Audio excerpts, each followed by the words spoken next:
ഞാൻ ചലഞ്ചായിട്ട് പറയുകയും ചെയ്യാം. അവരങ്ങനെ ഒരു കുട്ടിയെ കൊണ്ടുപോകാൻ ഞാൻ അങ്ങ് ശരിയാക്കി കൊടുത്തേക്കാം. ഈ ജനിച്ച എത്ര കാലത്തിനകം നമുക്ക് ഈ കുട്ടികൾ 90 ദിവസത്തിൽ ജനിച്ച ഉടനെ അറിയാം. കുട്ടികൾ ജനിച്ച ഉടനെ അറിയാം.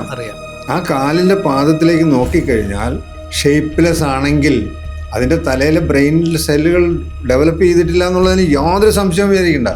വിദഗ്ധന്മാരായ പഠിച്ചിട്ടുള്ള ഡോക്ടറേറ്റ് എടുത്തിട്ടുള്ള വ്യക്തികൾ എന്തുകൊണ്ട് ഈ സമൂഹത്തിൽ ഇങ്ങനെയുള്ള ഒരു ജന്മം വരാതിരിക്കാൻ എന്ത് ചെയ്യണമെന്നുള്ളത് ചിന്തിക്കാത്തതാണ്. ഇതിൻ്റെ കഴുകന്മാരായിട്ടിരിക്കുന്ന ആൾക്കാർക്ക് എന്നെ എങ്ങനെയും കൊല്ലണമെന്ന് പറയാതിരിക്കാൻ നിർത്തി. ഞാനൊരു ക്യാമ്പിട്ടപ്പോൾ ഒരു കൊച്ചിനെ കൊണ്ട് അകത്ത് കയറി വന്നു. പിന്നെ പറയുന്നു ഒരു 3 പേരെ കൂടെ കൂട്ടിക്കൊണ്ടു. അപ്പം ഞാൻ ചോദിച്ചു നിങ്ങളോട് ഓരോരുത്തരോട് വരാൻ. അപ്പം ആ സ്ത്രീ കണ്ണീരോടുകൂടി പറയാണ് ഇത് 4 എൻ്റെ മക്കളാണ്. ആലോചിച്ച് നോക്കുക അവരുടെ അവസ്ഥ. ഇത്രയും ക്രൂരമായ സമൂഹം. ഞാൻ വളരെ വ്യക്തമായിട്ട് പറഞ്ഞേക്കുന്ന കാര്യമാണ്. എന്നെ ഈ കാണിക്കുന്നത് റിസൾട്ട് ഞാൻ കാണിച്ചില്ല, എന്നെ തല്ലിക്കൊന്നു. ഞാൻ തട്ടിപ്പാണ് ചെയ്യുന്നതെങ്കിൽ എന്നെ വെച്ച് വാഴിക്കല്ലേ. എൻ്റെ കയ്യിൽ തന്നിരിക്കുന്ന ഗിഫ്റ്റഡ് മെഡിസിൻ എന്ന് പറയുന്നത് ഒരു 3-4 പച്ചമരുന്നിൻ്റെ ഫോർമുലയാണ്. ഈ മരുന്ന് തലയിൽ തേച്ച് പിടിപ്പിച്ചു കഴിഞ്ഞാൽ. Welcome to ABC Talks. Today's episode is powered by Beside Group of Institutions, Kochi. കഴിഞ്ഞ 30 വർഷത്തിനിടയിൽ ഈ ജനിതക വൈകല്യവുമായി ബന്ധപ്പെട്ട ചികിത്സകളിലങ്ങ് ഏകദേശം 800ഓളം കുട്ടികളെ ചികിത്സിച്ച് ഭേദമാക്കിയിട്ടുണ്ടല്ലേ?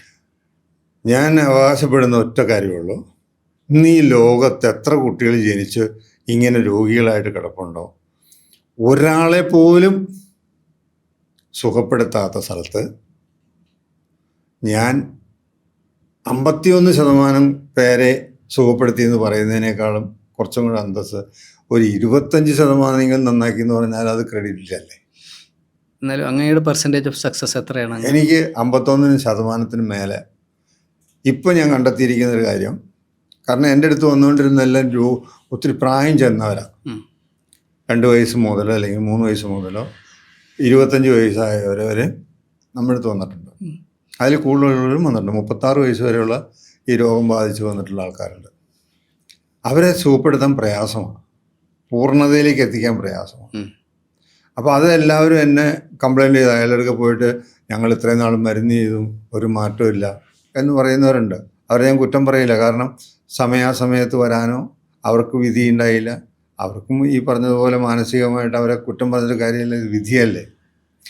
ഏതായാലും ഒരു സ്ത്രീയും പുരുഷനും വിവാഹ ജീവിതം കഴിഞ്ഞിട്ട് അവരൊന്നിക്കുമ്പോൾ നമുക്ക് കാലില്ലാത്തൊരു കൊച്ചുണ്ടാവട്ടെ, തല വലുതായൊരു കൊച്ചുണ്ടാവട്ടെ, ബുദ്ധിയില്ലാത്ത കൊച്ചുണ്ടാവട്ടെ എന്നൊന്നും ആരും പറഞ്ഞിട്ട് അല്ല, അതൊരു സത്യമാണ്. പക്ഷെ എന്തുകൊണ്ടുണ്ടാവുന്നു, ആ എന്തുകൊണ്ടുണ്ടാകുന്നു എന്നുള്ളത് ഇവരെല്ലാവരും പഠിക്കണം. അത് ഞാൻ ആദ്യം പറഞ്ഞതുപോലെ 2-3 കാരണം പറഞ്ഞു, ഇനിയും ഉണ്ട് കാരണങ്ങൾ. ആ 2 ശരീരം തമ്മിൽ യോജിക്കുമ്പോൾ അതിൻ്റെ അകത്ത് 2 പേരുടെയും സ്പേമിന് അതിൻ്റെ അകത്തുണ്ട്. അതിനാണ് വേറൊരു പ്രകൃതിയുടെ ഒരു സത്യം പറഞ്ഞുതരാം. കൃഷിക്കാരെപ്പോഴും വയലാദ്യം വൃത്തിയാക്കും.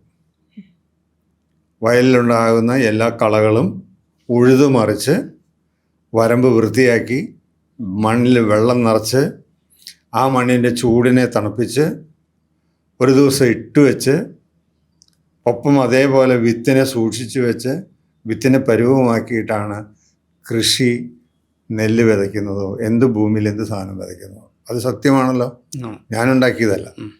അതേപോലെ തന്നെ ആയിരിക്കണം സ്ത്രീ പുരുഷ ബന്ധത്തിൽ ഒരു കുഞ്ഞിന് ജന്മം കൊടുക്കുമ്പോൾ. അതിൽ മനസ്സിനെയാണ് ഇങ്ങനെ വൃത്തിയാക്കേണ്ടതെന്നാണ് അങ്ങ് പറയുന്നത്. മനസ്സ്, സ്ത്രീയുടെ ഗർഭപാത്രം എന്ന് പറയുന്നത് എത്ര വാല്യുബിളായൊരു സംഗതിയാണ്. അവരതിനെ വൃത്തിയായിട്ട് കൊണ്ടുനടക്കാൻ അറിയില്ല എന്ന് കഴിഞ്ഞാൽ എന്ത് ചെയ്യാൻ പറ്റും? എന്നിട്ട് അതിനകത്തേക്ക് കൊണ്ടുപോയി വിത്തിട്ട് കഴിഞ്ഞാൽ എവിടെ ശരിയാവാനാ? ഒരു ഉദാഹരണം പറഞ്ഞു തരാം. നെൽകൃഷിയിൽ നമ്മൾ വയലിൽ വെള്ളം നിറച്ച് ആ വെള്ളം മണ്ണിനെ തണുപ്പിച്ചിട്ടാണ് ഇടണം. എന്ന് പറഞ്ഞാൽ ചൂടായിരിക്കണ സ്ത്രീയുടെ അണ്ടത്തിൽ കൊണ്ടുപോയിട്ട് ഇത് കൊണ്ടുപോയിട്ടാ അത് അതിൻ്റെ അത് ശരിയാവുമോ? എൻ്റെ സ്ത്രീകൾക്ക് ചൂടില്ലേ? സ്ത്രീകൾക്ക് ഏറ്റവും കൂടുതൽ ചൂട് അവർക്കാണ്. എന്തുകൊണ്ടാണ് അവർക്ക് അങ്ങനെ ചൂടുണ്ടാവണേ എന്ന് ചോദിച്ചാൽ ഹോർമോണിൻ്റെ ഒരു ഭാഗം അവിടെ കിടക്കട്ടെ. അവർ ശാരീരികമായി അവരെപ്പോൾ കുളിക്കുന്നു, എങ്ങനെ കുളിക്കുന്നു, അവരുടെ ശരീരത്തിൻ്റെ ഈ പറഞ്ഞ ഗർഭപാത്രവും ഇതെല്ലാം വൃത്തിയായി സൂക്ഷിക്കാൻ എത്ര പേർക്കറിയാം? അതിൻ്റെ യാതൊരു ലെവലേഴ്സും പോലും അറിയില്ല. അത് സൂക്ഷിക്കണ്ടേ? അപ്പോൾ വിത്ത് നന്നായിരിക്കണം. അപ്പോൾ വിത്ത് നന്നാവണമെങ്കിൽ എന്ത് ചെയ്യണം? അവൻ അതിനനുസരിച്ചുള്ള ഫൈബറിൻ്റെ ഫുഡ് കഴിക്കണം, സ്റ്റാർച്ചാണ് കഴിക്കണേ. ഇന്ന് നമ്മളെ പഠിപ്പിക്കുന്ന കാലത്ത് ചെറുപ്പത്തിലെ മുതൽ ഞാനും ഇപ്പോൾ കുറച്ച് നാൾ മുമ്പ് വരെയുള്ള പുസ്തകങ്ങളിലെല്ലാം ഉള്ളത് 80% നാരുള്ള ഭക്ഷണവും 20% ആമ്ലമായ ഭക്ഷണം കഴിക്കണമെന്നാണ്. എന്ന് പറഞ്ഞാൽ ഫൈബർ ഫുഡ് 80%, സ്റ്റാർച്ച് 20%. ഇന്ന് പുതിയതായിട്ട് വന്നുകൊണ്ടിരിക്കുന്നത് പ്രോട്ടീൻ കൂടുതൽ കഴിക്കണമെന്നാണ്. എന്ത് ന്യായമാണെന്ന് ചോദിച്ചാൽ എനിക്ക് മനസ്സിലാവുന്നില്ല. കാർബോഹൈഡ്രേറ്റും കൂടുതൽ കഴിക്കണമെന്നൊക്കെ പറയുന്നുണ്ടായിരുന്നു. അപ്പോൾ അതല്ലേ സ്റ്റാർച്ച്? അല്ല, ഈ ഫൈബർ കണ്ടന്റഡായ പ്രോട്ടീൻസ് ഇല്ലേ? ഫൈബർ കണ്ടന്റായ പ്രോട്ടീൻസ് കഴിക്കാം. പ്രോട്ടീൻ തന്നെ വേണമെന്ന് നിർബന്ധം എന്താ? പ്രോട്ടീൻ മാത്രമായിട്ട്. ഇന്നിപ്പോൾ പല സ്ഥലത്തുനിന്നും കിട്ടുന്ന ഇൻസ്ട്രക്ഷൻ അതാണ്, പ്രോട്ടീൻ നന്നായിട്ട് കഴിക്കുക. ഡയറ്റീഷ്യൻസും പറയും പ്രോട്ടീൻ നന്നായിട്ട് കഴിക്കുക. എന്നിട്ട് എന്താ, ക്യാൻസർ രോഗികളുടെ എണ്ണം ഇപ്പോൾ പോരെ? എൻ്റെ ചോദ്യം അതാണ്. ക്യാൻസർ രോഗികളെ കിട്ടിയത് പോരെ? പ്രോട്ടീൻ തന്നെ കഴിക്കണം, പ്രോട്ടീൻ കൂടുതൽ വേണം, എല്ലാം സമ്മിശ്രമായി വേണം. അത് പറഞ്ഞു കൊടുക്കണം. അത് എൻ്റെ ഒരു അഭിപ്രായം പറയാം. സമൂഹത്തിൽ അത്യാവശ്യം വേണ്ടുന്നൊരു അഭിപ്രായമാണ്. ഇന്നെല്ലാം വലിയ വലിയ മെഡിക്കൽ ഹോസ്പിറ്റലുകളെല്ലാം തന്നെ അവിടെയൊക്കെ ക്യാൻറ്റീനുണ്ട്. ഏതെങ്കിലും ഒരു ആശുപത്രിയിൽ ആ ക്യാൻറ്റീനിൽ ഫൈബർ ഫുഡ് കൊടുക്കുന്ന ഏതെങ്കിലും ഒരു ആശുപത്രി ഇന്ന് കേരളത്തിലുണ്ടെന്ന് എനിക്ക് തോന്നുന്നില്ല. എന്തുകൊണ്ട് ചെയ്യുന്നില്ല? ഒരാശുപത്രിയുടെ ചുറ്റും കൊക്കക്കോള മുതലുള്ള കഴിക്കാൻ പാടില്ലാത്ത സാധനങ്ങളാണ് പെട്ടിക്കടകളിൽ മുഴുവൻ കഴിക്കുന്നത്. അതെന്തിനാ? നമുക്ക് ചിന്തിച്ചുകൂടെ? ഞാൻ തെറ്റൊന്നും പറയണില്ല, അവനും കച്ചവടം ചെയ്ത് 10 രൂപ കിട്ടണം. പക്ഷേ വേദനിച്ച് രോഗം വന്ന് അഭയം തേടി ചെല്ലുന്ന സ്ഥലത്ത് പൂർണ്ണമായും അവർക്ക് അഭയം കൊടുക്കണോ വേണ്ടയോ? അപ്പോൾ അവരുടെ ഭക്ഷണം മാറ്റണം. ഞാനും രോഗികളെ കിടത്തി ചികിത്സിക്കുന്ന സ്ഥലമാണ്. അവിടെ ഞാൻ ഒരു കാരണവശാലും രോഗമുണ്ടാകുന്ന ഒരു ഭക്ഷണ സാധനവും ഞാൻ കൊടുക്കില്ല. അങ്ങനെ കൊടുക്കാതിരുന്ന് പഠിച്ചപ്പോൾ മനസ്സിലായി, എന്തിനാ മരുന്ന് കൊടുത്ത് ചികിത്സിക്കണേ? ഭക്ഷണം നല്ലത് കൊടുത്താൽ മതി. അപ്പോൾ വരുന്ന ആളുകളുടെ ബൈസ്റ്റാൻഡേഴ്സിനും വളരെ സ്ട്രിക്റ്റായിട്ട് പറയും ഇവിടുത്തെ ഭക്ഷണം കഴിച്ചോളണം. അപ്പോൾ അവർ പോകുമ്പോൾ പറയും ഞങ്ങൾക്ക് ഒത്തിരി രോഗം കൊണ്ട് വന്നതാണ് വൈദ്യരെ, ഭക്ഷണമാണ് മരുന്ന്. ഇപ്പോൾ നല്ല സുഖമാണ്, അപ്പോൾ അത് തന്നെ വീട്ടിൽ ചെയ്തോ. ഇനി രോഗമുണ്ടെന്നും പറഞ്ഞ് ഇങ്ങോട്ട് വരരുത്, കാരണം നിങ്ങളുടെ കയ്യിലുണ്ട് മരുന്ന്. അടുക്കളയാണ് ഏറ്റവും വലിയ ആശുപത്രി. ഒരു വീട് എടുക്കുകയാണെങ്കിൽ നമുക്ക് വീട്ടിൽ ഏറ്റവും അത്യാവശ്യം വേണ്ടത് അടുക്കള വേണം, പിന്നെ വിസിറ്റിംഗ് റൂം വേണം. അത് ഡൈനിങ് റൂമും വിസിറ്റിംഗ് റൂമും ഒന്നിച്ചാക്കി, ഫാഷൻ കൂടിയപ്പോൾ. പിന്നെ ബാത്റൂം വേണം. ബാത്റൂം മിക്കവാറും ഗുഹ പോലെ ആയിരിക്കും, അതിൻ്റെ അകത്ത് കാറ്റൊന്നും കയറുമെന്ന് സംശയം. അങ്ങനെ അഥവാ ഇനി അകത്തുണ്ടാകുന്ന സാധനം പോകാനായിട്ടൊരു എക്സോസ്റ്റ് ഫാനാണ് വയ്ക്കുക. പിന്നെ ഉള്ളതാണ് ബെഡ്റൂം. ഇതെല്ലാം നമ്മുടെ ശരീരത്തിന് അനുയോജ്യമായ രീതിയിൽ ഉണ്ടാക്കപ്പെട്ടിട്ടുള്ളതാണ് വീട്. കാർ ഷെഡ് പോലെ നമ്മുടെ വാഹനം അവിടെ കൊണ്ടുപോയി റെസ്റ്റ് ചെയ്യാനുള്ള സ്ഥലമാണ്. രാത്രി തന്നിരിക്കുന്നത് ഉറങ്ങാനാണ്, പകൽ ജോലി ചെയ്യാനാണ്. ഇതെല്ലാം എല്ലാവരും മനസ്സിലാക്കണം. രാത്രി മുഴുവനും പോയിരുന്ന് പണിയെടുത്തേച്ച് ആ രാത്രി വേണ്ടാത്തതൊക്കെ തിന്നിട്ട് പകൽ വന്ന് കിടന്നുറങ്ങി, അല്ലെങ്കിൽ ഉറങ്ങാതിരുന്ന്, ഉറക്കം കിട്ടാതിരുന്ന്, ഇതെല്ലാം നമ്മുടെ സിസ്റ്റത്തെ നമ്മൾ തന്നെ നശിപ്പിക്കുക. അതൊരു ഓർഡറായിട്ട് ഒരു ദിവസം രാവിലെ എഴുന്നേറ്റാൽ രാത്രി കിടന്നുറങ്ങി അടുത്ത ദിവസം നേരം വെളുക്കുന്നത് വരെ നമ്മൾ എങ്ങനെയായിരിക്കണമെന്ന് പഠിക്കണം. നമ്മൾ എന്ത് കഴിക്കണമെന്ന് പഠിക്കണം. ഇത് ചെയ്താൽ എൻ്റെ ഒരു വലിയൊരു ആഗ്രഹം എന്താണെന്ന് വെച്ച് കഴിഞ്ഞാൽ, ഇന്ന് 1000ൽ 80%, 90%, 95% അമേരിക്കയിലുണ്ട് കുട്ടികളുണ്ടാകുന്നത് ഈ ജനറ്റിക് ഡിസോർഡറാണ്. ഞാനിപ്പോൾ പറയുന്നത് മുഴുവനും ജനറ്റിക് ഡിസോർഡർ ഉണ്ടാകാതിരിക്കാൻ ഓരോ വ്യക്തിയും മനസ്സിലാക്കിയിരിക്കേണ്ട ഒരു സത്യമാണ്. ഇതിൻ്റെ എണ്ണം കുറയണം. ഈശ്വര നിശ്ചയം ശിക്ഷയാകരുത്. ഒരു കുട്ടി ഒരു വീട്ടിൽ കളിക്കുക എന്ന് പറയുന്നത് സന്തോഷത്തിൻ്റെ ഭാഗമാണ്. കുട്ടി ഉണ്ടാവണം. പക്ഷേ ഇഴയുന്ന കുട്ടികൾ ഇനി അടുത്ത തലമുറയിൽ മുഴുവനും ഇനി വന്നു കഴിഞ്ഞാൽ നമ്മൾ എന്തിനാണ് ഇത്ര കിടന്ന് കഷ്ടപ്പെട്ടിട്ട് ഓടി നടക്കുന്നതിൻ്റെ കാരണം? അത് പഠിക്കണം, അത് തിരുത്തണം. അത് തിരുത്തിയാൽ ഈ പറഞ്ഞ കാര്യമാണ്. ഇത്രയും കാലമുണ്ടായിട്ടും എനിക്ക് എൻ്റെ പ്രായം ഏതാണ്ട് 77 കൊല്ലം ഞാനിപ്പോൾ ഈ ലോകത്ത് വന്നിട്ട്. എൻ്റെ ചെറുപ്പകാലത്തിൽ ഇങ്ങനെയുള്ള രോഗങ്ങൾ വളരെ കുറച്ച് കേട്ടിട്ടുള്ളൂ. ഇന്ന് എവിടെ ചെന്നാലും ഇതൊരെണ്ണമുണ്ട്. പണ്ട് കാലത്ത് റീഹാബിലിറ്റേഷൻ സെൻറ്റേഴ്സ് ഉണ്ടായിരുന്നില്ല. ഇന്ന് അതൊരു നിത്യത്തൊഴിലായി മാറ്റി. ഇന്ന് എവിടെ നോക്കിയാലും സെർബ്രൽ പാൾസിയുള്ള കുട്ടികളെ, ഡൗൺ സിൻഡ്രോം ഉള്ള കുട്ടികളെ ഇങ്ങനെ വിഭാഗങ്ങളാക്കി തിരിച്ച് റീഹാബിലിറ്റേഷൻ സെൻറ്റേഴ്സിൻ്റെ എണ്ണം കൂടിക്കൊണ്ടിരിക്കുന്നു. എന്തിനാ ഇങ്ങനെ എണ്ണം കൂടണമെന്ന് എനിക്ക് മനസ്സിലാവില്ല. എന്തുകൊണ്ട് ഈ ഒരു അവസ്ഥ നമ്മുടെ സമൂഹത്തിൽ ഇല്ലാതെ ആകണമെന്ന് വിദഗ്ധന്മാരായ പഠിച്ചിട്ടുള്ള ഡോക്ടറേറ്റ് എടുത്തിട്ടുള്ള വ്യക്തികൾ എന്തുകൊണ്ട്, IAS എന്തുകൊണ്ട് ഈ സമൂഹത്തിൽ ഇങ്ങനെയുള്ള ഒരു ജന്മം വരാതിരിക്കാൻ എന്ത് ചെയ്യണമെന്നുള്ളത് ചിന്തിക്കാത്ത എന്താ? അങ്ങനെയുള്ളൊരു കാര്യം വരുമ്പോൾ അതിനെ ഇല്ലായ്മയാക്കാനാണല്ലോ ശ്രമം. അതല്ലല്ലോ വേണ്ടത്. അപ്പം പൊതുജനങ്ങളെങ്കിലും മനസ്സിലാക്കിയെടുക്കണ്ടേ? ഇത് ഒരു സമൂഹത്തിലൊരു വലിയൊരു വേദനാജനകമായൊരു കാര്യമാണ്. ഇങ്ങനൊരു കുട്ടി ജനിച്ചു കഴിഞ്ഞാൽ ആ കുട്ടിയുടെ ഒന്നുകിൽ ചികിത്സാ പ്രയാസം കൊണ്ടും കുടുംബജീവിതത്തിൻ്റെ അകത്ത് തകരാറ് വന്ന് ഭർത്താവ് ഇട്ടിട്ട് പോകും, കൊച്ചിൻ്റെ അച്ഛൻ ഇട്ടിട്ട് പോകും. ധാരാളം പേര് തിരുവനന്തപുരത്ത് ഞാൻ ചികിത്സയിലിരുന്നപ്പോൾ ഭർത്താക്കന്മാരിട്ടിട്ട് പോയ അനേകം പേരുണ്ട്. കൊച്ചു നന്നായി കഴിഞ്ഞപ്പോൾ ചേർന്നിട്ടുള്ളവരുമുണ്ട്, വേറെ ജീവിതത്തിലേക്ക് പോയിട്ടുള്ളവരുമുണ്ട്. ഇതൊക്കെ അനുഭവത്തിൻ്റെ ഭാഗത്ത് ഞാൻ പറയാം. എന്തുകൊണ്ട് ഈ ഒരു കുഞ്ഞിങ്ങനെ ജനിച്ചു? എൻ്റെ ചരിത്രത്തിൽ എൻ്റെ അനുഭവത്തിൽ ഒരു അമ്മ മാത്രം പ്രസവിച്ച ഉടനെ ഇട്ടിട്ട് പോയി. ഒരമ്മ. ഉൾക്കൊള്ളാൻ പറ്റുന്നില്ല ഇന്നും എനിക്ക്. ഞാൻ പറഞ്ഞു, ആ അമ്മ തിരിച്ചു കൊണ്ടുപോവാ, അതിന് മുലപ്പാൽ കൊടുക്കുക, കൊച്ചിനെ രക്ഷിക്കാം. വന്നില്ല. അപ്പം അങ്ങനത്തെയും അമ്മമാരുണ്ട്. അതിനെ പെക്ഷിന്ന് വിളിക്കാൻ പറ്റില്ലല്ലോ.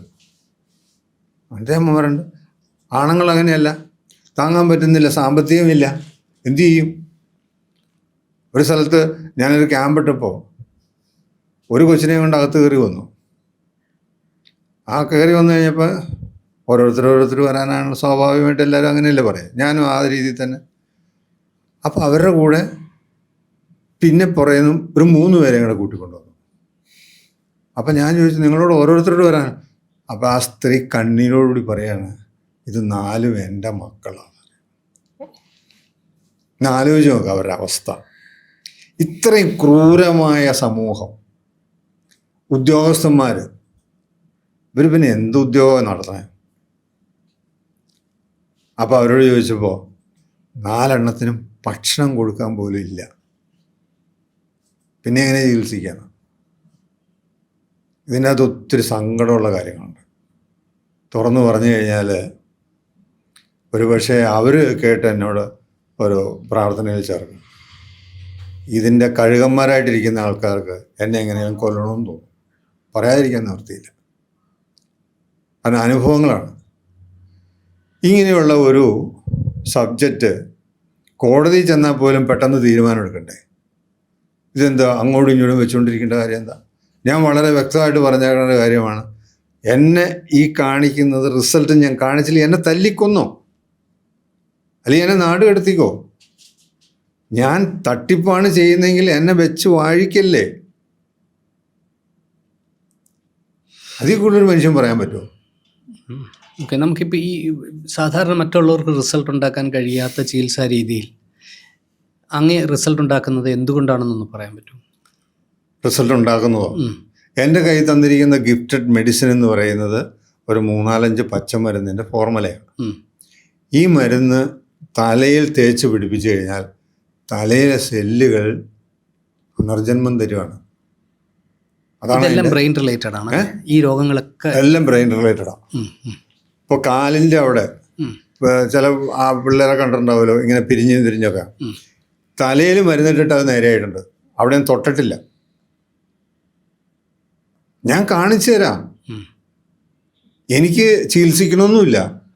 ഞാൻ പറയുന്നത് ഇപ്പോഴത്തെ അലോപ്പതി വൈദ്യശാസ്ത്രത്തെ ഇത് കേൾക്കുകയാണെങ്കിൽ അവരോട് യാചനയോടുകൂടി പറയുകയാണ്, നിങ്ങളുടെ അവിടെ വന്ന് കിടക്കുന്ന ഈ കുഞ്ഞുങ്ങളുടെ രക്ഷകർത്താക്കൾ ഒരു നല്ല ഓമന കുഞ്ഞിനെ കാത്ത് പ്രതീക്ഷയോടുകൂടി വന്നവർക്ക് ഒരു പുനർജന്മം കൊടുക്കാൻ അവർ ഒരു നിസ്സാരൊരു കാര്യം എടുത്താൽ മതി. തെറാപ്പിക്ക് പൊക്കോ. അവിടെ എന്താ തെറാപ്പിയിൽ എന്താ സെല്ല് വളരണുണ്ടോ? ആർക്ക് വേണമെങ്കിലും ഞാൻ പറഞ്ഞു തരാം ഇതിൻ്റെ യാഥാർത്ഥ്യങ്ങൾ എങ്ങനെയാണെന്ന്. ആ കുട്ടികളെ കണ്ടെത്താനും പ്രയാസമില്ല, അതും തിരിച്ചറിയാനുള്ള വഴികളുണ്ട്. ഒരു എണ്ണ നമ്മൾ ഒലിവ് ഓയിൽ തേച്ച് കുളിപ്പിക്കുന്നുണ്ട്. കാശുള്ളവരൊക്കെ ഒലിവ് ഓയിൽ തേച്ച് കുളിപ്പിക്കുക, അല്ലാത്തവരൊക്കെ വെളിച്ചെണ്ണ തേച്ച് കുളിപ്പിക്കുക. അതേപോലെ ഒരു എണ്ണ ഞാൻ കണ്ടെത്തിയിട്ടുണ്ട്. ആ എണ്ണ തേച്ച് കുളിപ്പിച്ച് കഴിഞ്ഞാൽ അവിശ്വസനീയമായ രീതിയിൽ ആ കുട്ടികൾ സാധാരണ കുട്ടികളെ പോലെ ആയിക്കോളും. പ്രീമച്ചുർ എല്ലാവർക്കും അറിയാം. പ്രീമച്ചുറായ കുട്ടി പിന്നെ അതിനകത്ത് കയറി വരണമെങ്കിൽ ഒത്തിരി കാശ് ചിലവാക്കണം. 1-2 കുപ്പി എണ്ണ തേക്കുമ്പോഴത്തേക്കും 90 ദിവസത്തിൻ്റെ ഉള്ളിൽ ആ കുട്ടി നോർമലാകും. ഏത് പ്രായം വരെ ഉള്ളതിനാണ്? ജനിച്ച ഉടനെ ഉള്ളത്. അതിനാണ് ഞാൻ ഇത്ര ഷാർപ്പായിട്ട് പറയുന്നത്. അല്ല, ഈ ജനിച്ച എത്ര കാലത്തിനകം നമുക്ക് ഈ കുട്ടികൾ 90 ദിവസത്തിനുള്ളിൽ ജനിച്ച ഉടനെ അറിയാം. കുട്ടികൾക്ക് ജനിച്ച ഉടനെ അറിയാം. അവരവരുടെ കാലിൻ്റെ പാദത്തിലേക്ക് നോക്കിയാൽ മതി. ഞാൻ കാണിച്ചു തരാം.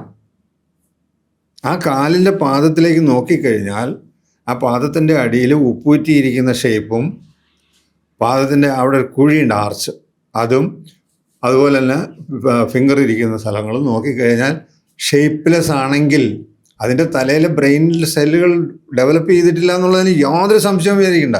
സ്കാനിൽ പോലും കണ്ടുപിടിക്കാൻ ഒക്കില്ല. ഈ കാല് നോക്കി കണ്ടെത്തുന്നത് മെഡിക്കൽ സയൻസ് അംഗീകരിച്ചിട്ടുണ്ടോ? അവരംഗീകരിച്ച് ഞാനിതിപ്പോൾ കാണിച്ചെന്നുള്ള സതല്ലേ, അവരിട്ടിരിക്കുന്നതാ, അവർ നെറ്റിലിട്ടിരിക്കുന്നതാ കണ്ടുപിടിക്കാൻ. അതങ്ങ് കണ്ടുപിടിച്ച് ഈ എണ്ണയൊക്കെ തേച്ചാൽ മതി. അവരെ കൊണ്ടുപോയിട്ട് തെറാപ്പിക്ക് പറഞ്ഞു വിടണ്ട, അവരെഴുതിയേക്കണ തെറാപ്പിക്ക് പോകാനാ. ഇതുപോലെ ഒരു കേസ് സാറിന്റെ ഒരു US ബേസ്ഡ് കുട്ടിയുടെ ഉണ്ടായിരുന്നു, ഇഷ്ടംപോലെ വന്നിട്ടുണ്ട്. എണ്ണ കൊടുത്തിട്ട്. അതിന്റെ സ്റ്റോറി വളരെ ഇൻട്രസ്റ്റിംഗ് ആണ്. ഇഷ്ടം പോലെ ഉണ്ട് എനിക്ക്.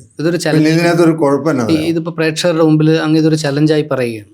ഞാൻ ചലഞ്ചായിട്ട് പറയുകയും ചെയ്യാം. അവരങ്ങനെ ഒരു കുട്ടിയെ കൊണ്ടുപോകാൻ ഞാൻ അങ്ങ് ശരിയാക്കി കൊടുത്തേക്കാം. പിന്നെ അല്ല സാർ, അത് മാത്രമല്ല, അതല്ല ഞാൻ ചോദിച്ചത്, ഇനിയിപ്പോ മറ്റു മരുന്നുകൾ ഉപയോഗിക്കുന്ന ഒരു കുട്ടി അവർ ഉപയോഗിച്ചോട്ടെ, അതിനെപ്പറ്റി നമുക്കൊരു വിരോധമില്ല. ആ ഡോക്ടർ മാത്രം ഈ എണ്ണ അങ്ങ് തേച്ച് കൊടുക്കുക. എണ്ണ തേക്കുക എന്ന് പറയുമ്പോൾ എവിടെയാണ് എണ്ണ ആദ്യം തേക്കേണ്ടതെന്നും കൂടെ അറിയണം. എല്ലാവരും എണ്ണ എടുത്തേച്ച് ഇങ്ങനെ എടുത്തിട്ട് ഇങ്ങനെ തേക്കലാ. ഇങ്ങനെയല്ല എണ്ണ തേക്കണ്ടേ. കുളിക്കാൻ അറിയാൻ പാടില്ലാത്ത മലയാളികളോട് എണ്ണ തേക്കാനും കൊണ്ട് അറിയില്ല എന്ന് പറഞ്ഞു കഴിഞ്ഞാൽ ചിലപ്പോൾ എന്നെ ഓടിയിട്ട് തല്ലും. പക്ഷേ ആർക്കും അറിയില്ല എങ്ങനെയാണ് കുളിക്കണേ. താങ്കൾ കുളിക്കുമ്പോൾ എവിടെയാണ് ആദ്യം വെള്ളം ഒഴിക്കണേ? തലയിലോ? തലയിലെവിടെ? ഉച്ചയിലൊഴിക്കുക. ഇവിടെ ഒഴിക്കാൻ പാടില്ല എന്നാണ് എല്ലാ ഡോക്ടർമാരും വൈദ്യന്മാരും എല്ലാവരും പറയുന്നത്. ഇവിടെ വെള്ളം ഒഴിക്കരുത്, വെള്ളം ഒഴിച്ചാൽ അസുഖം ഉണ്ടാവുന്ന. അതേ സമയത്ത് കാലിൽ ഒട്ടും ഒഴിക്കാൻ പാടില്ല. അവർ വെട്ടിയാൻ ഇത് പറയുന്നില്ല. കുളിക്കുന്നത് തെറ്റാന്ന് പറയുന്ന ഡോക്ടർമാരും ഉണ്ട് കേട്ടോ. എനിക്കറിയില്ല അവരൊക്കെ എങ്ങനെ പറയാൻ പറ്റിയത്. അതുപോലെ തന്നെ കാലയിൽ ഒഴിച്ച് ആദ്യം ഒഴിക്കണമെന്ന് പറയുന്ന ഡോക്ടർമാരും ഉണ്ട്. അതുപോലെ തന്നെ പലരും അത് അവരുടെ ഒരു ഉദാഹരണം എന്ന് വെച്ച് കഴിഞ്ഞാൽ നമ്മൾ തോട്ടിലേക്ക് ചെല്ലുമ്പോൾ കാലല്ലേ ആദ്യം നനയണതാണ്. അതൊന്നുമല്ല. എൻ്റെ ഒരു അനുഭവം പറഞ്ഞുതരാം. ഒരു കുഞ്ഞ് ഈ ലോകത്തേക്ക് ആദ്യമായിട്ട് പുറത്തേക്ക് വരുമ്പോൾ തലയാ വരണേ, കാലല്ല വരണേ. അതതിനകത്ത് ഒരു ഉത്തരം. വണ്ടിയുടെ മുമ്പിൽ, ഇഞ്ചിൻ്റെ മുമ്പിലിരിക്കുന്നതാണ് റേഡിയേറ്റർ. ഇഞ്ചിൻ്റെ പുറയിലാണോ റേഡിയേറ്റർ ഇരിക്കുന്നത്? അല്ലല്ലോ, ഇഞ്ചിൻ്റെ മുമ്പിലാണ് റേഡിയേറ്റർ. അതിൻ്റെ മുകളിലൊരു ക്യാപ്പുണ്ട്. ഇഞ്ചിൻ ചൂടായാൽ എന്ത് ചെയ്യും? ആ ക്യാപ്പിൻ്റെ അവിടെ കൊണ്ടുവന്ന് വെള്ളം ഒഴിക്കും. എന്നിട്ട് ഇഞ്ചൻ തണുത്തു എന്ന് പറയുമ്പോഴാണ് ആ ക്യാപ്പ് തുറക്കാൻ പറ്റുള്ളൂ, അല്ലെങ്കിൽ അവൻ്റെ മോന്തടിച്ചു പോകും. ഇത് തന്നെയാണ് നമ്മുടെ കുളിയുടെ രീതി. നമ്മൾ തല കുനിക്കണം. തല ഇങ്ങനെ കുനിച്ചിട്ട് ഇവിടെ വേണം വെള്ളം ഒഴിക്കാൻ. ചെറുബലത്തിൻ്റെ വെള്ളം ഒഴിച്ചാൽ ആ വെള്ളം ഇങ്ങനെ വീഴണം. നിങ്ങൾ ഒഴിച്ചു നോക്ക്, നിങ്ങളുടെ ഈ ചൂടും പോവും തണുപ്പും പോവും. നിങ്ങൾ ആ അമ്പും വില്ലും എടുത്തു വരുന്ന ഒരു യോദ്ധാവിനെ പോലെ ഒരു ദിവസം കാലത്തെ മുതൽ ഫേസ് ചെയ്യാം. താങ്കളുടെ ഫേസ് കട്ട് വരെ മാറും. ഞാൻ ചലഞ്ച് ചെയ്താൽ പറയണേ, താങ്കൾ ചെയ്താലല്ലേ പറ്റുള്ളൂ. ചെയ്യാണ്ടിരുന്ന വെച്ചാൽ ഞാൻ അങ്ങനെ ചെയ്തപ്പോഴത്തേക്ക് എനിക്ക് വെള്ളം മൂക്കിക്കട വന്നു എന്ന് പറഞ്ഞു കഴിഞ്ഞാൽ അതിൻ്റെ അർത്ഥം എന്താണെന്ന് വെച്ച് കഴിഞ്ഞാൽ അകത്തുള്ള അഴുക്കുകളെ ഇത് വൃത്തിയാക്കി തരികയാണ്. ചില ആളുകൾ കുളിക്കണ കാര്യം ഞാൻ പറഞ്ഞു വിടുമ്പോൾ, ഇതിൽ അങ്ങനെ പറഞ്ഞപ്പോൾ കുളിച്ചപ്പോൾ പിറ്റത്തെ ദിവസം മുതൽ ജലദോഷം പിടിച്ചു. കാരണം തലയ്ക്കകത്ത് മുഴുവൻ അഴുക്കാ. അപ്പോൾ അത് ഡ്രെയിൻ ചെയ്ത് പോവുകയാണ്. അതങ്ങ് കുളിച്ചുകൊണ്ടിരുന്നാൽ മതി. പിന്നെ പ്രതിരോധ ശക്തി വരുവാണ്. പിന്നെ ഏത് തണുപ്പത്തും വെയിലത്തും. ഇപ്പം എനിക്ക് AC പ്രശ്നമല്ല, ഫാനും പ്രശ്നമല്ല. ഇപ്പോൾ എല്ലാവരും ചൂടെടുത്തിരിക്കുമ്പോൾ ഞാനിത് രണ്ടും ഇടാതെയാണ് ഞാൻ കിടക്കണം. കാരണം എൻ്റെ ശരീരത്തെ ഞാൻ സൂക്ഷിക്കുന്നു എന്നുള്ളതാണ് എൻ്റെ കാരണം. അപ്പോൾ ഇവിടെയാണ് ആദ്യം വെള്ളം ഒഴിക്കേണ്ടത്. ഇനി അതും കൂടെ ജനം മനസ്സിലാക്കണമെങ്കിൽ മനസ്സിലായിക്കോട്ടെ. ഞാൻ പല പ്രാവശ്യം പല ഇതിലും പറഞ്ഞിട്ടുള്ള കുളിക്കുന്നത് വളരെ പ്രധാനപ്പെട്ടൊരു കാര്യമാണ്. ഈ കുളിക്കുന്നത് എന്തിനാ? ശരിക്ക് നമ്മൾ കുളിക്കുന്നത് എന്തിനാ?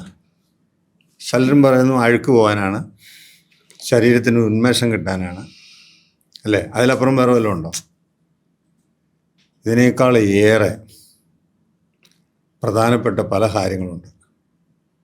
നമ്മുടെ ഉള്ളിലിരിക്കുന്ന സോള്, പരിശുദ്ധാത്മാവ്, ശക്തി, അല്ലെങ്കിൽ ദൈവമെന്ന് ഈശ്വര എന്നൊക്കെ അള്ളാഹെന്നൊക്കെ പറയുന്ന ആ ഒരു പവറുണ്ടല്ലോ, ഈ പവർ ഉള്ളിടത്തോളം കാലേ ഉള്ളൂ നമ്മുടെ പേര്. ഈ പവർ എപ്പോൾ നമ്മൾ ഇട്ടിട്ട് പോയി കഴിഞ്ഞാൽ വിളിക്കുന്ന പേരാണ് ശവം. വേറെ ഒരു പേരുമില്ല. അറ്റ്ലീസ്റ്റ് ആ മറവ് ചെയ്യുന്നവരെങ്കിലും ആ പേരെന്ന് പറഞ്ഞുകൂടെ മക്കൾക്കും ഭാര്യയ്ക്കും ഭർത്താവിനും ഒക്കെ? അതുപോലും പറയുന്നില്ല. ഈ ആത്മാവ് അങ്ങ് പോയ അപ്പം എടുത്തിട്ട് താഴത്തേക്ക് പേരും മാറ്റി. ബോഡി ഇതൊരു ക്രൂരതയാണ് ചെയ്യുന്നത്. അപ്പോൾ ഏറ്റവും കൂടുതൽ നമ്മൾ ആരെയാണ് സ്നേഹിക്കേണ്ടത്? ഏറ്റവും കൂടുതൽ നമ്മൾ സ്നേഹിക്കുന്നത് നമ്മുടെ ഉള്ളിലെ ഈ ആത്മാവിനെയാണ്. ഇതിനെ കേൾക്കണം. മനസ്സാക്ഷി എന്ന് പഴയ കാരണവന്മാർ പറഞ്ഞിരിക്കുന്ന ഒരു സംഗതിയുണ്ട്. മനസ്സാക്ഷിയെ മറച്ചു വെച്ച് സംസാരിക്കുന്ന സമൂഹമാണ് നമ്മളെല്ലാവരും. സ്വന്തം വേദന അടുത്തവൻ്റെ വേദനയല്ലാതെ നോക്കുന്നവനാണ് ഇതൊക്കെ. അപ്പോൾ ഈ ആത്മാവിനെ സന്തോഷിപ്പിക്കുന്ന ഒരു വലിയ പ്രക്രിയയാണ് നമ്മൾ കുളിക്കുന്ന കുളിയിൽ കിട്ടുന്നത്. നമ്മളിങ്ങനെ പറയുമ്പോൾ ഇത് നാളെ എല്ലാവരും കേൾക്കാനാണെങ്കിൽ എനിക്ക് പറയാനുള്ളത് 2 നേരം കുളിക്കണം. ഒരു നേരം കുളിക്കാൻ തന്നെ ഇഷ്ടപ്പെടാത്ത സമൂഹത്തിനോടാണ് 2 നേരം കുളിക്കാൻ. തണുത്ത രാജ്യങ്ങളിലും ടിബറ്റിലും ഒക്കെ കുളിക്കാമല്ലോ. ഞാൻ സ്വിറ്റ്സർലൻഡിൽ ചെന്നപ്പോൾ 2 നേരം കുളിപ്പിച്ച് അവരൊക്കെ നല്ല മിടുക്കന്മാരായി, അവരൊക്കെ സന്തോഷമായിട്ട് അവരത്രയും പേര് കുളിക്കാൻ തുടങ്ങി. ഒരു കുഴപ്പമില്ല. അതെന്തുകൊണ്ടാന്ന് പറഞ്ഞുതരാം. നമ്മുടെ ശരീരം എപ്പോഴും ചൂടാണ്. എന്തുകൊണ്ടാണ് ചൂടായിട്ടിരിക്കണേ? കഴിക്കുന്ന ഭക്ഷണമാണോ? ഭക്ഷണത്തിൻ്റെ രീതിയാണോ? അല്ല, ഭക്ഷണത്തിൻ്റെ ഒരു രീതിയുണ്ട്. നമ്മൾ ഇത് എപ്പോഴും ഉള്ളിൽ വർക്ക് ചെയ്തുകൊണ്ടിരിക്കുകയല്ലേ. നമ്മുടെ കൈ ഇങ്ങനെ ഇരിക്കുകയാണെങ്കിലും നമ്മുടെ ഹാർട്ട് വർക്ക് ചെയ്തുകൊണ്ടിരിക്കുകയല്ലേ. ഇത് ഭയങ്കര ഇഞ്ചിൻ ഓടിക്കൊണ്ടിരിക്കുന്ന സമയത്ത് വണ്ടി ഓടിക്കണ്ട, ഇഞ്ചിൻ സ്റ്റാർട്ട് ചെയ്ത് കഴിഞ്ഞാൽ ചൂടാവൂലേ എന്ന് പറഞ്ഞതുപോലെ നമ്മുടെ ഇഞ്ചിൻ ചൂടായിക്കൊണ്ടിരിക്കുക. റെസ്റ്റ് കൊടുക്കണ്ടോ? ഡബിൾ വർക്കല്ലേ നമ്മൾ ചെയ്യണേ. അപ്പോൾ ആ ചൂടിനെ തണുപ്പിക്കണ്ടേ? നമ്മൾ എന്തുകൊണ്ട് AC ഇട്ടിട്ട് അകത്തിരുന്ന് ശരീരത്തിൽ തണുപ്പുണ്ട്, പക്ഷെ ഉള്ളു ചൂടല്ലേ? തണുപ്പല്ലല്ലോ, ഉള്ളിലേക്ക് ചൂടാ. അപ്പം രാവിലെ എഴുന്നേൽക്കുമ്പോഴാണ് ചൂട് കൂടുതൽ. അപ്പം ഞാൻ എല്ലാവരോടും പറയുന്നൊരു കാര്യം എന്താണെന്ന് വെച്ച് കഴിഞ്ഞാൽ, രാവിലെ നമ്മളെപ്പോൾ എഴുന്നേൽക്കുന്നോ ഒരു ദിവസം കൂടി നമുക്ക് ഗിഫ്റ്റഡായിട്ട് കിട്ടുവാണ്. ഏത് പ്രായമായാലും ഏത് നേരത്താണ് നമ്മളെ വിളിച്ചുകൊണ്ട് പോകണമെന്ന് പറയാനൊക്കില്ല, അപകടം ഉണ്ടാവണം എങ്ങനെയാണെന്ന് പറയാനൊക്കില്ല, അടുത്ത നിമിഷം എന്താണെന്ന് ആർക്കും പറയാനൊക്കില്ല. ചുമ്മാ പറയാമെന്ന് മാത്രമേ ഉള്ളൂ. പക്ഷെ അനുഭവിച്ചു തന്നെ. പിള്ളേർ കളിക്കാൻ പോയി, വീണ് കാല് പൊട്ടുമെന്ന് അറിഞ്ഞാണെങ്കിൽ പോവില്ലല്ലോ. അപ്പോൾ ഇതൊന്നും നമുക്ക് പ്രെഡിക്റ്റ് ചെയ്യാൻ പറ്റാത്തൊരു സത്യമാണ്. പക്ഷെ ഒന്ന് പ്രെഡിക്റ്റ് ചെയ്യാം, എൻ്റെ കൂടെ എൻ്റെ ആത്മാവിനെ ഏറ്റവും കൂടുതൽ സ്നേഹത്തോടെ സംരക്ഷണത്തോടു കൂടി ഞാൻ കൊണ്ടുനടക്കുന്നുണ്ടെങ്കിൽ എൻ്റെ ആത്മാവ് അപകടത്തിൽ നിന്ന് കൊണ്ടുനടക്കും. വൈദ്യരി നാരുള്ള ഭക്ഷണത്തെക്കുറിച്ച് പറഞ്ഞല്ലേ? പക്ഷെ എനിക്ക് പറഞ്ഞാൽ ഞാൻ ശരിക്കും നമ്മൾ എന്താണ് കഴിക്കേണ്ടത്? നാരുള്ള ഭക്ഷണം, അതെ, നാരുള്ള ഭക്ഷണം ഏതിലാണ് ഉള്ളത്? ധാന്യ വകയിൽ ഏറ്റവും കൂടുതൽ നാരുള്ള ഭക്ഷണം റാഗി മാത്രമേ ഉള്ളൂ. മനസ്സിലായോ? മറ്റുള്ള ധാന്യ വകയിലുള്ള സാധനങ്ങളെല്ലാം മരുന്നാണ്. എഗെയിൻ അവിടെ ഒരു സംശയമുണ്ട്. റാഗി കഴിക്കുമ്പോൾ ജലദോഷം വരും, കഫം വരും എന്നൊക്കെ പറഞ്ഞ് അങ്ങനെ പറയാറുണ്ട്. അതൊക്കെ റാഗി കഴിച്ചു കഴിഞ്ഞാൽ രോഗം ഉണ്ടാവാതിരിക്കും. അപ്പോൾ രോഗം ഉണ്ടാവണ്ടേ? അപ്പോൾ റാഗിയെ പേടിപ്പിച്ചാലല്ലേ പറ്റുള്ളൂ. അല്ലെങ്കിൽ ഇപ്പം ഞാൻ ചോദിക്കട്ടെ, എന്തിനാ ഇപ്പോൾ പ്രോട്ടീൻ കഴിക്കണം എന്ന് പറഞ്ഞ് നിർബന്ധം വയ്ക്കണേ? ഓട്സ് എന്ന് പറയുന്ന സാധനം എന്താ? ഓട്സ് ഇപ്പോൾ ഒരു ട്രെൻഡാണ്. ഓട്സ് എന്ന് പറഞ്ഞ് ഫൈബറാണെന്നാണ് പറഞ്ഞ് പഠിപ്പിച്ചു വെച്ചാൽ ഒന്നുമല്ല. ഞാൻ പറയാം, ഒരു 20 പേരോ 10 പേരോ ഓട്സ് കഴിക്കട്ടെ, 10 പേര് അതേപോലെ റാഗി കഴിക്കട്ടെ. റാഗി കഴിച്ചവൻ ആരോഗ്യത്തോടുകൂടി പോവും, ഓട്സ് കഴിച്ചവൻ സ്റ്റൈലിലിരിക്കും. റാഗി കഴിച്ചോ ബ്ലഡൊക്കെ പ്യൂരിറ്റി ആയിട്ട് കഴിയും. ഇപ്പം ദേഹമൊക്കെ റാഗി കഴിക്കാൻ തുടങ്ങിക്കഴിഞ്ഞാൽ കളറങ്ങ് മാറും. താങ്കളുടെ കളർ വരെ മാറും. I am sure. ബന്ധങ്ങൾ കൂടുമ്പോൾ ഇമ്പമുണ്ടാകാൻ വാദവും കഫവും പിത്തവുമായിരിക്കണം. ഇത്രയും കാര്യം സമൂഹം അറിഞ്ഞാൽ അവർ സുഖമായിട്ട് ജീവിച്ചോളും. പിന്നെ ആ തടി കിട്ടുന്നത് ചികിത്സിച്ച് കാശുണ്ടാക്കണമെന്ന് ആഗ്രഹിക്കുന്നവർക്ക്. ഓക്കെ, എന്തായാലും വൈദ്യരെ ഇൻഫർമേഷൻ തന്നതിന് നന്ദി. This episode is powered by Visar Group of Institutions, Kochi. Thank you.